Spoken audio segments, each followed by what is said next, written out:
Alors Margot, comment toi et ton groupe êtes-vous arrivés à ce sujet? Tout d'abord, on voulait se centrer sur la maladie de Charcot et l'Ice Bucket Challenge, mais on s'est vite rendu compte que c'était au final deux exposés, plutôt deux sujets différents, plutôt qu'un TPE. Et du coup, on a dû changer de sujet et de problématique, mais on a vraiment voulu rester sur le buzz de l'Ice Bucket Challenge et pourquoi ça avait été un tel buzz et comment on l'avait détourné. Du coup, on s'est dit qu'on pouvait l'appliquer à plusieurs maladies et en prenant plutôt le sujet de la médiatisation des maladies et vraiment se centrer sur l'opinion publique et des conséquences de la médiatisation sur la société. Et du coup, je sais plus.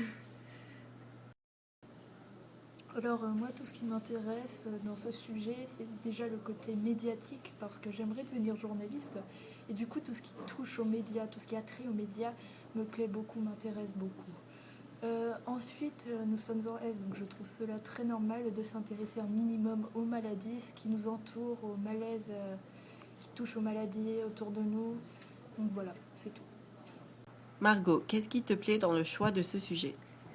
Ce qui me plaît dans le sujet, c'est d'abord l'analyse des maladies, parce qu'on est en S et que c'est ce qui nous correspond. Puis aussi de pouvoir analyser les médias, le contenu des médias et aussi comment l'opinion publique réagit à ce que les médias nous informent, on va dire, nous offrent. Et aussi de pouvoir un peu gratter sur la surface et pouvoir voir ce qu'il y a en dessous de tout ce qu'on voit dans les médias, pouvoir voir ce qu'ils nous cachent et pourquoi ils nous cachent certaines informations et vraiment voir le vrai visage de la société. Donc pourquoi le choix de ce sujet? C'est des raisons qui vont retrouver celles de Margot et Morgane. Une volonté d'analyser les phénomènes de société, de pouvoir le relier avec ma filière, donc l'aspect scientifique de la section S.